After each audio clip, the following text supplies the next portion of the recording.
What's next for the New Day? I'm Will. That's Brandon. We are the Cousins of Destruction Wrestling Podcast. As always, let's cheers.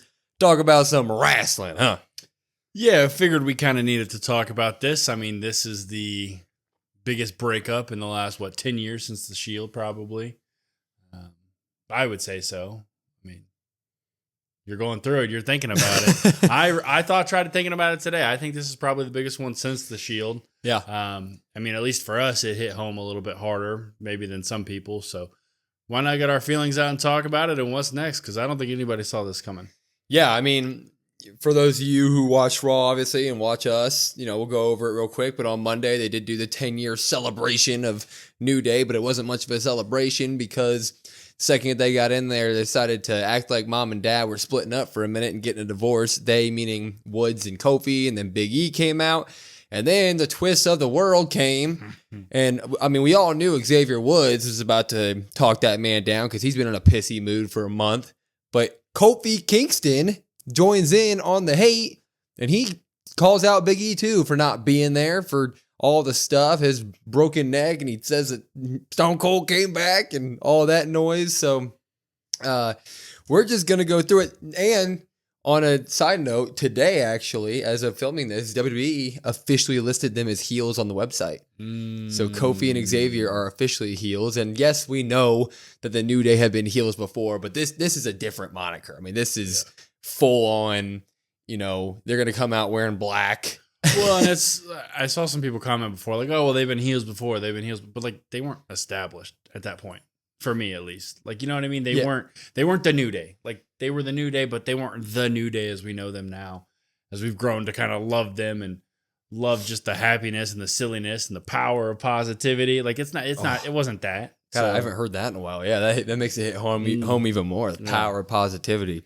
We're going to break this down, kind of what we've been doing, more of a discussion way, because let's just get it off our chest. Let's talk about it. Let's predict some stuff here. So, what are our just expectations for this New Day? Do they go back to being a tag team? Do they, because one of the big established points over the past couple months has been like Xavier and Kofi, they've had more singles matches, right? And while Kofi was in the ring, Xavier was always on the outside acting like, he was too cool to be there and like this wasn't a part of his plan and he was kind of pissed to be a manager role. And then when Xavier was always doing a solos match, it felt like Kofi always found a way to accidentally kind of mess it up for him or get in the way on accident. Do they decide to stay a tag team here? Do they become a heel tag team? Or do you think we're going to pivot more toward like, yes, they're together, but they're both each other's managers and they do try to still find success in the solo market? That's tough. I think right away, it's going to be more of the tag route. Those tag titles are still kind of up for grabs for somebody from Adam Pearce. If you had asked me before, I would have said like, oh, they're going to go the singles route. Obviously, it just makes sense. But I think with how much of a like solidified front those two showed and how they were willing to stand side by side and tear Big E down, just the lengths that they would go together and support themselves. And then at the end, they do the handshake and they say, it's just us now. I think we're going to get another tag run, like a heel tag run, especially because at this point, you've got JD McDonough and you got Finn, who they're kind of on like the ropes. Like as soon as they lose those titles, I think they're kind of out of it. So you kind of need like a solid heel tag team, I think. You could talk about Alpha Academy or not Alpha Academy. American Made. Yes, the Creed brothers and Chad Gable. And you could talk about maybe AOP or Cross and Miz. But like you really need like a solidified heel tag team. I think they've already taken that step to be kind of that top heel tag team just from the one.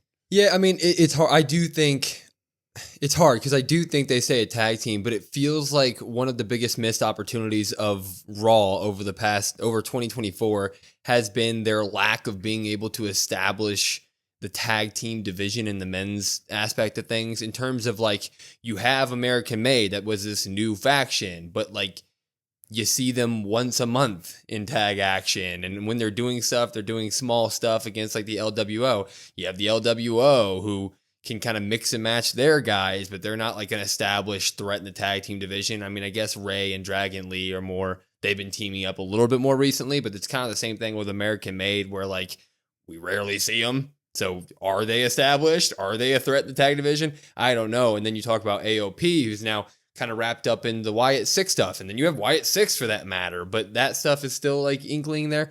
So while I do see them tagging, it just feels like, you know, in a way, WWE should be focusing on the others. Like we should still be trying to get those other tag teams that that you just created and you're trying to build. They still need time to establish themselves, and then like throwing a whole new heel New Day into the mix that feels like you're just going to push those new teams further into the background once again. And so it feels like that stuff just gets overlooked. Like where do you go from there with them? If you have the New Day now taking up big chunks of your show, then all those other tag teams that have been created just go back to fizzling out. Yeah, I think that's kind of unfortunately what we get until we move to 3 hours, which luckily 3 hours is not too far away. Yeah. So you do have an additional hour coming up. We talk about how terrible, I mean, the Raw side of it for tag teams has been awful. Yeah. Finn and JD have had those belts and they haven't really defended them. Even the War Raiders, they won that tournament.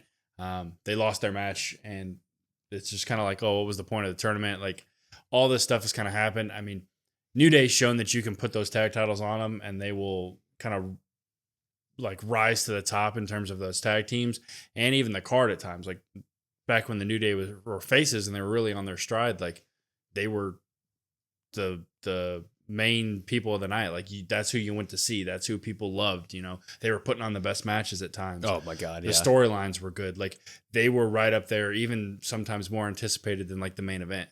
So I think that you could just give them back those tag titles and watch them do that with like the heel side of things. But it does come in the sense of like, well, your other tag teams are going to suffer. Yeah.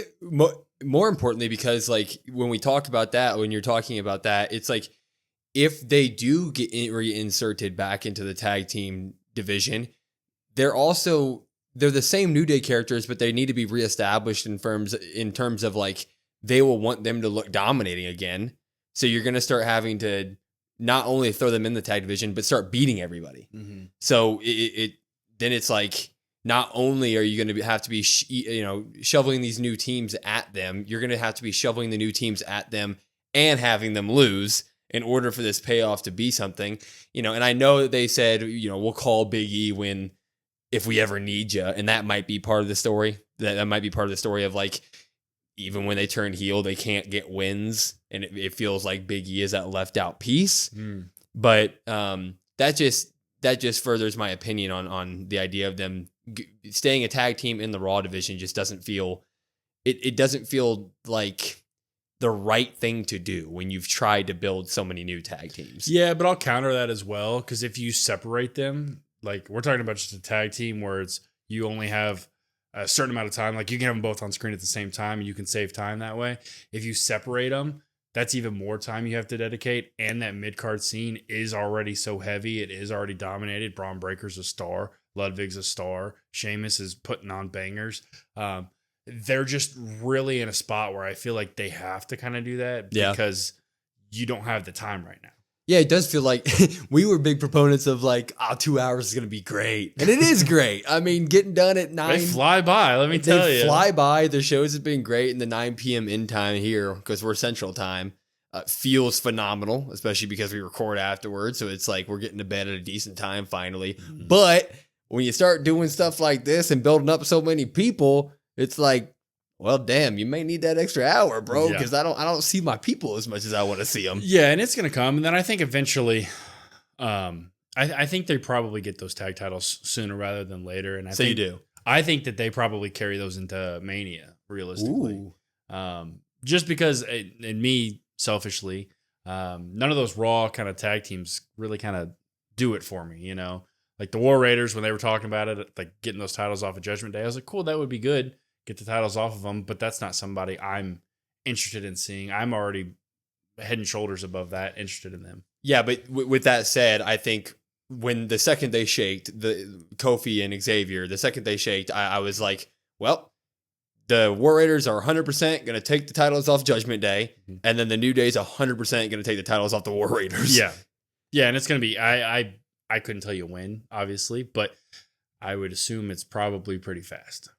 You talking like Saturday Night Main Event? Like January Saturday Night Main Event? Well, I know Saturday Night Main Event is when Judgment Day, I think, is defending them versus a mystery person. So, could be War Raiders. Well, no, Finn's in a match against Gunther at Saturday Night Main Event.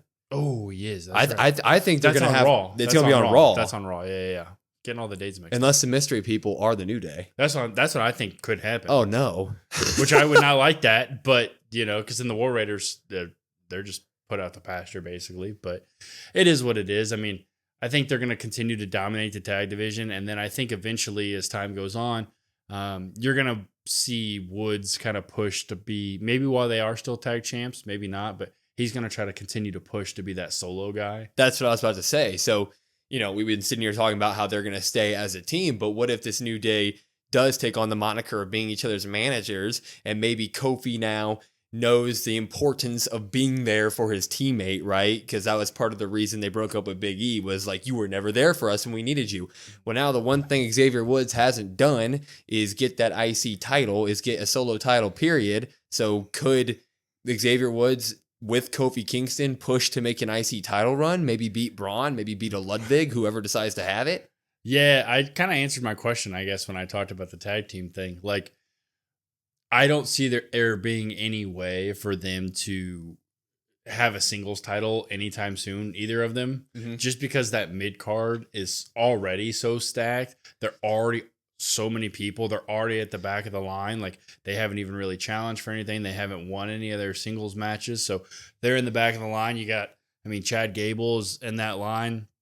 Sammy could be in that line. You've got Sheamus and Ludwig and obviously Braun. Like, that mid-card title scene is so stacked that I'm like, I don't even know if I'd want another person added into that, because every week we're like, this is already too many. Dragon Lee, even though Dragon Lee doesn't, like, there's already so many people that we're like, golly. Yeah, I completely agree. It does feel like the mid-card on Raw is just so freaking stacked that I don't know if you can throw an Xavier Woods back into the mix in that sort of aspect. I would absolutely love for them to pull a jump over to SmackDown. That'd be kind of interesting. You could have, if LA Knight eventually gets that belt back, then you could have him be the face and Xavier Woods be the heel. And I think that would be a really, really good rivalry there, but that doesn't seem to be the thing. They're not doing mid-season trades in the WWE anytime soon. I don't think so.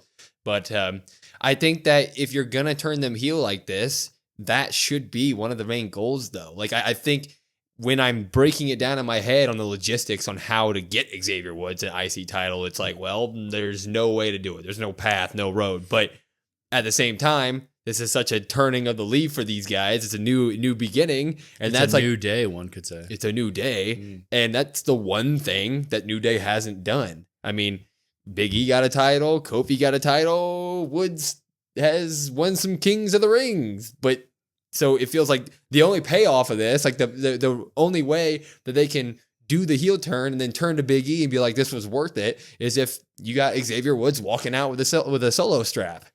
Yeah, and I think it's weird because, like, at least for his side of things, right? Like, Kofi might just, I don't know, say like, oh, well, you turned your back on us and that's enough for me.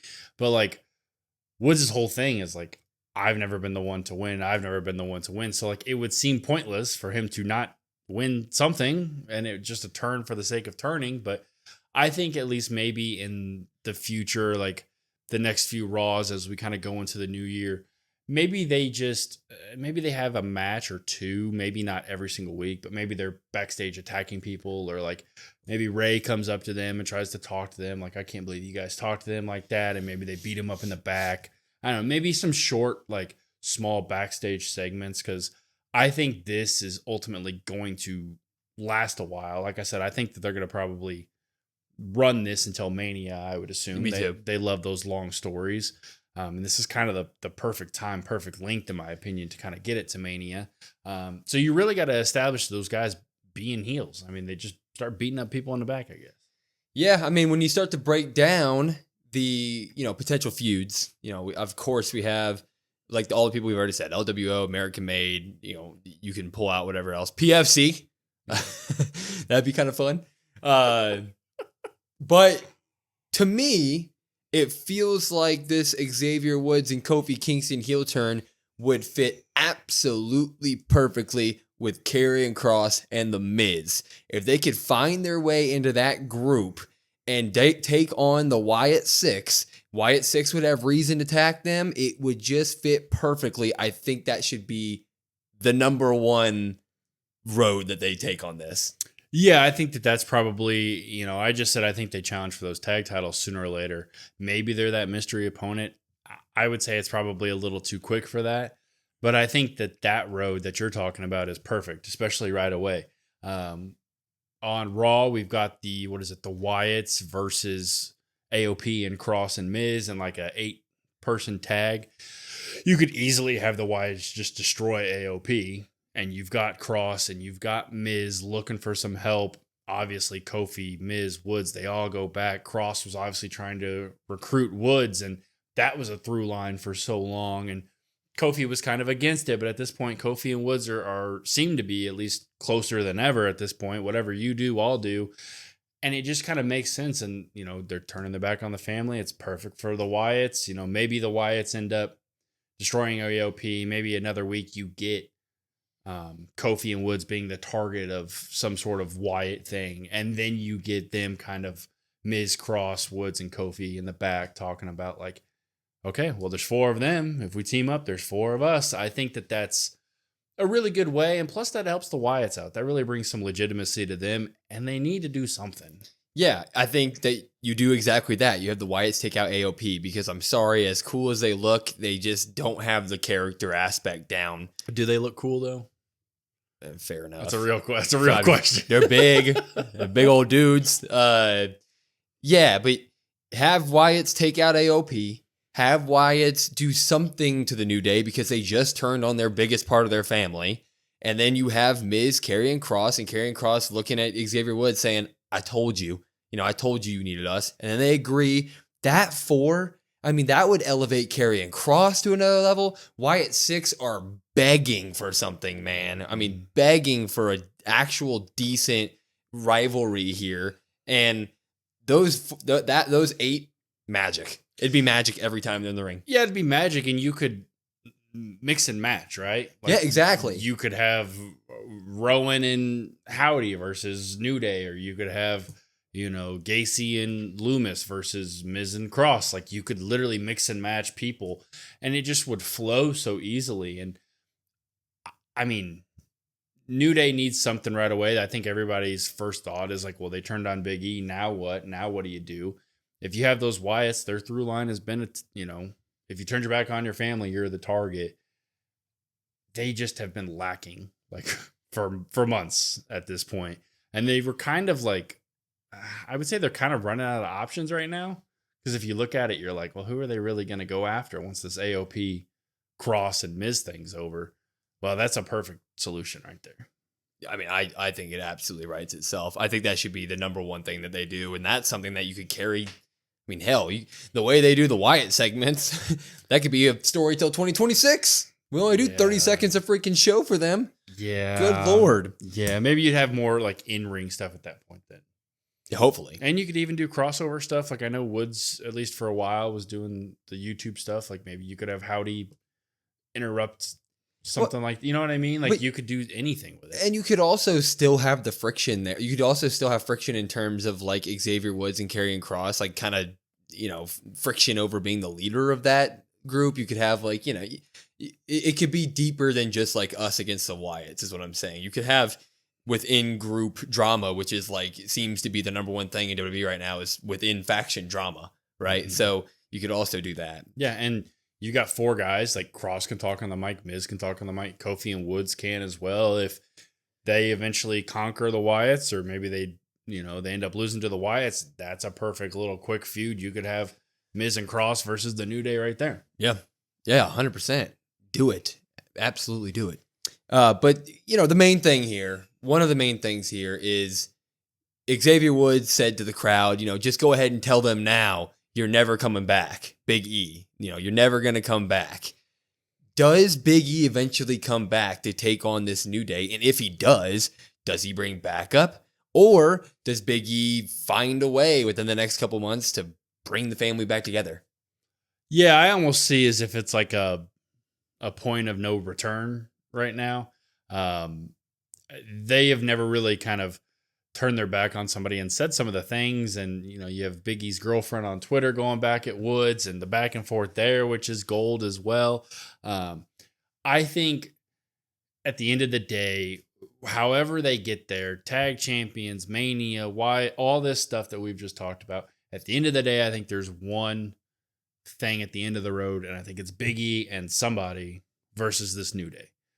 I think that, or at least maybe I'm just hoping, maybe you can call me ridiculous, maybe you can say he's never going to get cleared, but to me, this seems like almost as if it was something that like wouldn't have been greenlighted from everybody if that wasn't the eventual plan. And maybe it is just a one-off, and maybe he can do that and he can beat some sense into the New Day and he can get them to go back to their old ways. And then you have the fun-loving bunch at the end of it all. But I feel like you're really missing out on an opportunity. Obviously, if his body allows it to, you could even have somebody in there with him that does most of the work and Big E can kind of hang out on the side. I feel like you'd really be missing something if we don't get that. See, to me, I'm going to throw kind of a wrench in it. I see him making a comeback if his body allows, right? I don't know the real life situation, hoping that that's how it is. I'm hoping he can come back. And I see Big E inserting himself here and there throughout all of this. And eventually I see Kofi and Xavier Woods still not working out over some reason, maybe a solos title that Xavier just can't get. And I think this all comes to head at a triple threat match at WrestleMania. I think that is like the match that would just be top shelf. I mean, the New Day, triple threat, WrestleMania. Maybe you throw in an IC title there. I don't know how. Maybe Kofi gets it at some point, right? Until then. And that's what breaks up Xavier and Kofi. I just think that would be... Yeah, I mean... with something like that too, you probably don't even need a title. Like, realistically, true, I mean, how good it is. I find myself when I talk about like the New Day versus Big E, like I've racked my brain and racked it. Like, well, who would the partner be? Who would the partner be? Exactly. Who would the partner be? And that's where I come into some sort of issue because I'm like, man, I don't really know. Because you go through the past, and I'm thinking about like who were Big E's friends. Like, did he have any run-ins with people that he always really liked or that helped him out without the New Day? And it was like, no, he always had the New Day. Yeah. So even before that, like he debuted with Ziggler. Yeah, but he's gone. Yeah, I mean, technically WWE and TNA have the working relationship, so who knows? Maybe Joe Hendry, maybe. So yeah, I think that like as much as I want like Big E versus Woods and Kofi, I think the triple threat makes a lot of sense. I think that's probably when I say like some way, somehow you got to get this, like you got to get those three in the ring somehow. If Big E's body allows it, I think that's obviously a big thing because we could just be talking to talk, which we like to do. But if you have that and you have that triple threat at like Mania, I mean, that's something we never got with like the Shield, right? Yeah. Everybody was like triple threat. We want the triple threat. I mean, this is perfect right here. You could just do that. You could have Big E get the win there. You'd be good to go. Yeah, I think it would be just fairy tale stuff that would probably top Kofi Mania, honestly. Like, that's how all this would be perfect. Like, it writes itself. It's like, just give us a yellow brick road, have the New Day turn heel, have Big E come back, have more drama, and boom, the three members of the most power positive group in WWE history have to fight each other on the grandest stage of them all. And it's like they walk up to the entrance like Triple H and Taker and Shawn, and they turn to the crowd and the music's playing and just, I mean, it's just perfect. A big hug at the end that just pops the entire world at that point. I mean, freaking book it, man. Yeah. Freaking book it. Yeah, sign me up. That's what we got to get to. I don't care how we get there. Don't care how we get Just do that. Totally agree. Well, I mean, that was our thoughts and opinions on what's next for the New Day. I cannot wait for this. This was it's a breath of fresh air for this group, really, that was kind of stalling out with a lot of problems that they've kind of had over the last few months on tough booking, I would say, until last month. Yeah, some tough booking and stuff that's out of their control, like they did the Odyssey Jones thing, and then he got fired or whatever. So just a lot of like weird stuff. Some stuff was out of their control. Also, they got put in like the Cross stuff, and at the time, it's like, man, this isn't really working either. Like, what are we going to do here? And I think for a long time, people have kind of asked about the New Day. Like, you know, we always talk about it almost every episode now. John Cena never turned heel. Well, you had the kid version, the tag team of them with the New Day. Will they ever turn heel? And now we finally got that answer. And like you said, it's a breath of fresh air. Like, couldn't be more excited. I mean, I don't know what's going to happen, but like, that's the exciting part, right? We get to sit here. We get to watch it. I'm excited for it. I want to see them now. So sign me up. Pour a bowl of Bootios and get ready. Some pancakes. Yeah. Follow us on all of our socials at COD WrestlePod, COD WrestlePod. Listen to us wherever you get your podcasts at, YouTube, Spotify, Apple, etc., all of them. And we do have a Twitch. We now go live for Raw, SmackDown, and PLEs. We did our first one this week for Raw. It was spectacular. We'll be there on Friday for SmackDown, and then Raw obviously after. So be there, twitch.com/COD WrestlePod. But until next time, I'm Will. That's Brandon. We are the Cousins of Destruction Wrestling Podcast. We will see you next time.